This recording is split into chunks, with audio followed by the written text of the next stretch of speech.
Welcome back, Keepers of the Flame. Okay, first things first. I think I've officially made it. I feel very honored right now because someone has opened up a Patreon account on my behalf without me being the beneficiary. How sweet is that? So, I am not on any other social media. I'm not on any communication platform like Discord or Telegram or I'm not on any of those things. This is my one thing in social. This is all. Okay, and I do not have a Patreon or a GoFundMe or a buy me a coffee or whatever the heck that thing is. I don't. I'm here of my own accord, free and clear. That's it. That's all. Free and clear. I am not going to ask you for any donations. I'm not going to require that you log into this site. I'm not going to ask you to do anything. Watch my video, like it, don't like it. Well, whatever it is. You don't even have to, I don't even ask you to like and subscribe. I don't care. The tribe vibe is that's all there is. I don't need anything from you other than what you're willing to give me right now, which is your time and attention. That's it. That's all. And for that, I'm totally grateful. Okay. So I'm not here really to do much of anything, but to provide insight and service to those people who feel like they're going to lose their fucking mind if they don't start hearing someone who is in the same perspective as me. I don't know. Because it becomes a real issue when, like, the people around you are not seeing things the way you see things. And when you can come to a realization that there's an endpoint to every single solitary pebble you drop in that pond, and that endpoint has gotten us where we are right now, we need to start looking at the pebbles and where we're dropping them. And nobody seems to be interested in doing that. So, here we are. Looking at the pebbles, darling. Where are the pebbles going? How are they affecting? What's the long game here? What's the long game? Ask yourself that.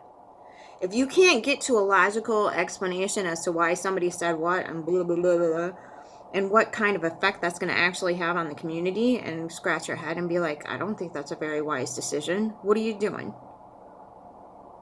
Then look at the actual outcome it's going to have, and that's the desired outcome. I know. But, no buts. There's no red stapler. There's a red coffee cup and a red candle. There's no buts. There's no red staplers. We're not stapling anything. And I apologize for the loud noises. So that comes with that black hand, right? That comes with the understanding that you look at what the black hand is now attached to. So I hope I've given you enough time to digest that. Your soul has been harvested, darling. The Matrix was not a joke. It's a tough pill to swallow. I get it. So I was like, I'm gonna give him some time to digest because that's harsh. That's really harsh. And then I might pull out some cards here, and then I'm gonna get back to you. The other things that I'm called to do. So what is the black hand attached to? The outcome. But they severed it right there, and they're not letting you look at the outcome. We can't look at the proof in the pudding, darling. We can't do that. That's called intolerance. So when someone is screaming intolerance, we need to look at that. We need to look at where the truth is and whatever else is. Because the proof is always going to be in the pudding. So if there's a particular outcome that maybe upsets you, or you're like scratching your head as to what the hell is really going on here, look at the outcome. Look at the outcome for that person's group of people's. What's the outcome? Look at the long game. That's the entirety of the beast that's attached to the claw. You have to look at the outcome. Cycle it through in your head. Well, this particular choice or this thought process or this allotment is going to have the long game of this outcome. And what's the outcome? That's the purpose. None of this, oh, but we're just innocent bystanders being ourselves, who don't know anything about what actually is happening with their own vital life force energy. And that's not okay anymore. It's not okay. You have to pick and choose. You have to understand that there are consequences for your choices, for your actions, for your tolerance. There are outcomes. And those outcomes have very, very real repercussions on society as a whole.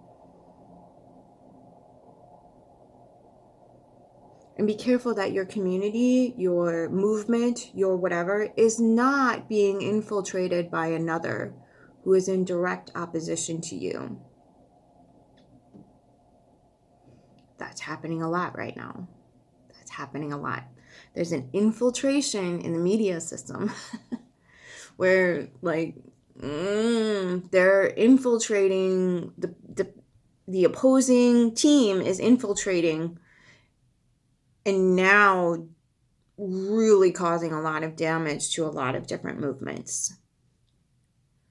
And so if we can keep our logic hats on and not let the emotional manipulation control us, but assess why we feel this way, how we're feeling, what we're thinking, what's the actual outcome, rather than just jumping on the hate wagon. It's not even a bandwagon anymore. It's a hate wagon. Sheer hate. So if you're being asked to hate something, someone, whatever it is, why is that? Why do we need to hate that person? What good comes of hate?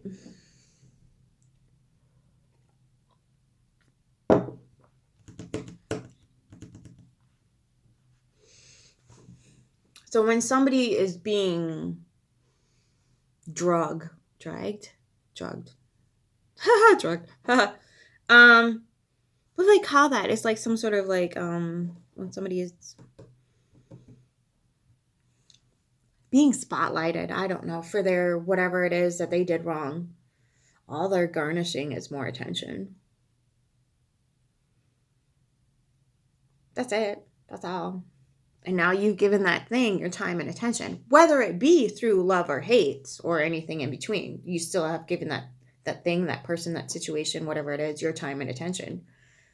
It's a massive harvesting. There's your beast. Okay, number one, got your attention. Number two, now we started an uproar. Boom, success. And number three, the outcome of this situation at hand. What's the long game? Always ask yourself what's in the long game. That's how I got to understand the claw and the beast. What's the long game?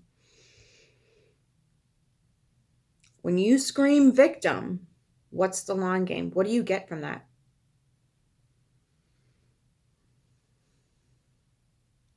Time and attention. Right? Time and attention. Maybe you could ask for that in a healthy way instead of bringing an entire movement down. Maybe you could look at yourself and do some shadow work and do your community and the rest of the world some justice. Lest your community, your movement, your whatever it is, be completely obliterated because you couldn't understand that being given time and attention had nothing to do with who you could possibly be as far as being bludgeoned in whatever manner you were bludgeoned in. Because there's a lot of us. There's a lot, but we give ourselves time and attention when we need it. Away from the spotlight. So when you're being asked for your time and attention due to a victim mentality, proceed with caution. Now, that's not to say that people do not get harmed. That's not what I'm saying. I am saying you proceed with caution and you keep your head on. You don't let your emotions run away with you. And if they do, you sit with it. You sit with it and ask it, why am I feeling this? Why am I triggered right now?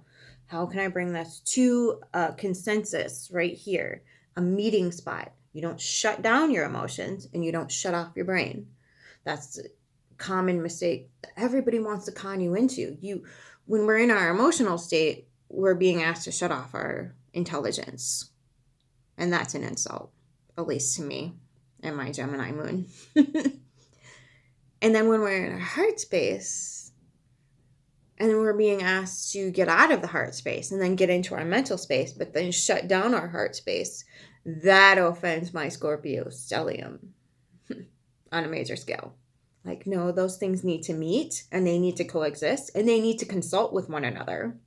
So the moment someone is telling you to step out of your logic or step out of your heart space, you immediately withdraw and ask, what's really going on here?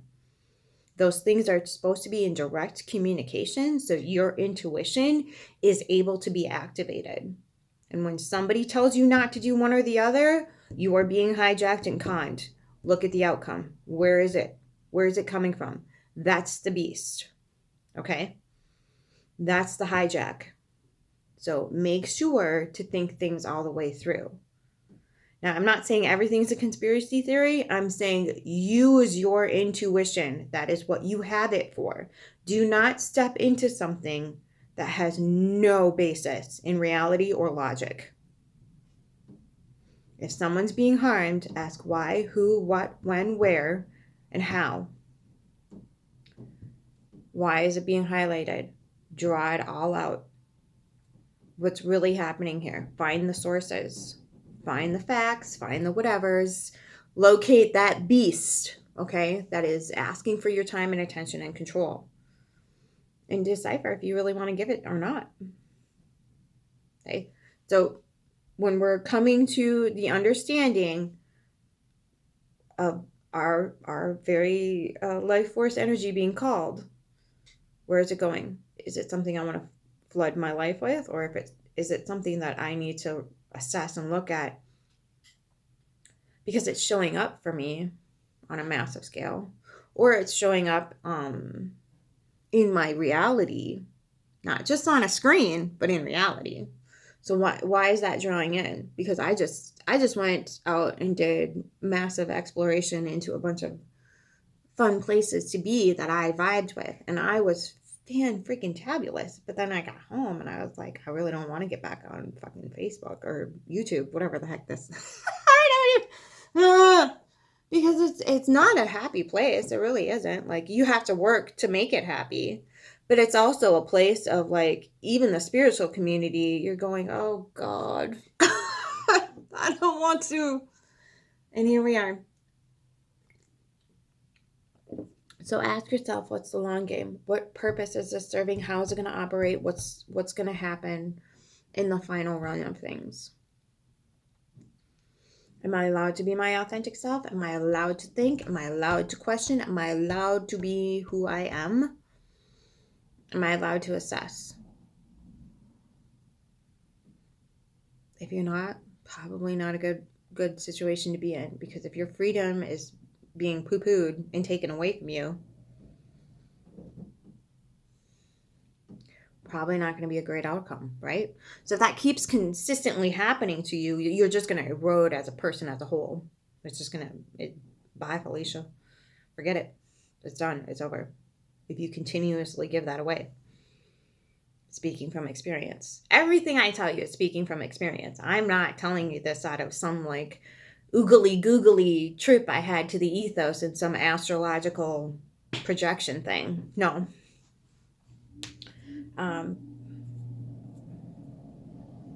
This is a pattern that I've had to correct in my own life. This is a pattern I see happening on a massive scale. And it's breaking out of the pattern so we can step into something else is the trick of it. So while I'm busy stepping into something else, I'm trying to give you guys the lowdown on how the matrix of frequency, energy, and vibration operates. So it's not that you can't do shadow work. It's not that you can't feel sad. It's not that you can't feel at all. That's dangerous territory. That's really dangerous. On a physical level, you are asking, you are on your knees for praying for disease. You're praying for it. You are begging the universe, look, I'm not willing to sit with this. I'm not willing to look at it. I'm not willing to do jack diddly squat, even though it's popping up in my face. So I'm not going to look at it. You're going to have to show it to me physically.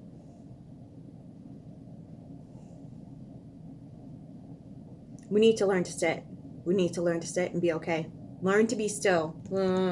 Hate the fucking Eagles, man. Oh, I think that's Don Henley, though, not the Eagles. Don't quote me. Crap! I know Don Henley's the one singing it. I can't remember if it's the Eagles or not. Anyway, okay. So, sorry, I had to break it up with some humor because I know I get heavy sometimes, all the time, most of the time. But I can throw a little something in there. So, when we are allowed to be ourselves, allowed to work with, the best way to do this is get into nature. I can do another video. I keep saying I'm going to do a video on that. How many black pills do I need to dish out? Squirt, you get all the doses all at once. Just take the bottle, blah, blah, blah, blah. I don't know. I don't think that's fair. This took me decades. It's not fair to just unleash it on everybody all at once. But where there is a problem, there is always a solution. Always. Always, always, always, always, always, always, always, always a solution. Freaking always. There's never been a problem that can't be solved. That's the travesty of it.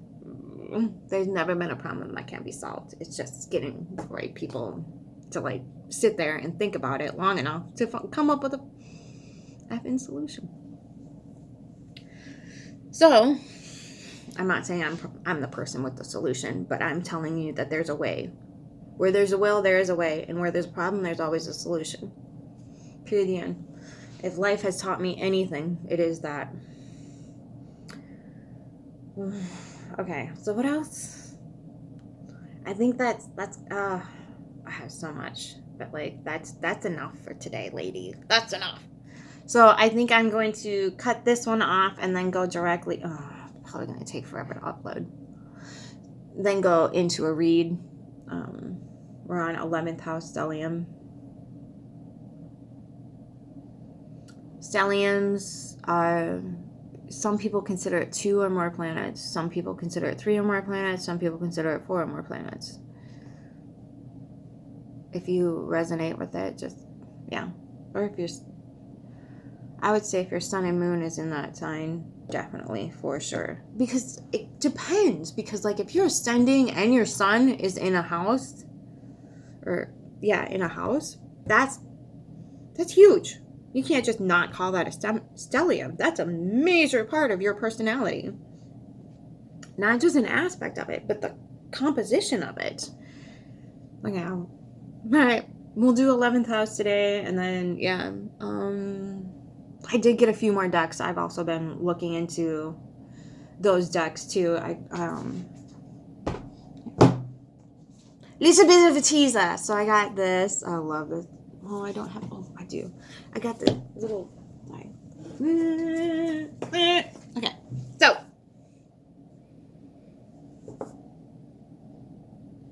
Okay.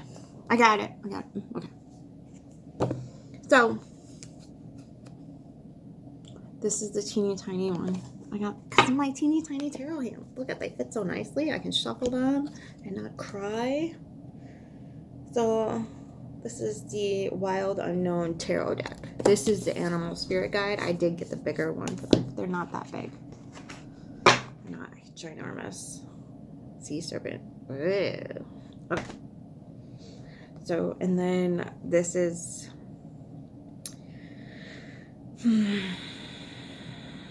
I think this deck is going to be one of those decks that is going to be one of the collector's items. Like, I'm so glad I bought this because I feel like it was a really, really, really good investment. A really good investment. I'll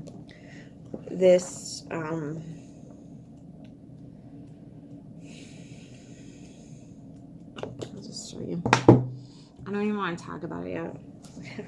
Because I'm not sure how to present it without, like, offending everybody on the planet. But the Devil card is seen completely different in this deck, and I am living for it. Because it is not at all what we're led to believe. And I'll probably do a whole video on it. I'm just going to tease you right now. That's all. It's a really cool deck. It's very pretty. It's very well done. There's a lot of meaning to it, but there's a lot of meanings that are not typical of the tarot, which some days I do get really frustrated. And I even get frustrated with astrology. Hence why I think my chart ruler is Aquarius. Freaking rebel. And I don't have any planets in the Aquarius. But I have a 12th. No. It's Aquarius the last. I have 12 house stellium. So dang it. Beetaloo. Where did it go? Let's go. Alright. So this is number 15, which would be the Devil card in a normie tarot deck. For those of you who can't read backwards and in blur, that's the Guardian. That's called the Guardian.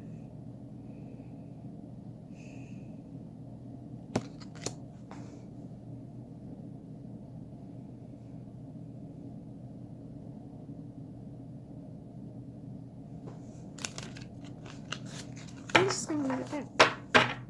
Okay. Love you. Until next time, keep your flame.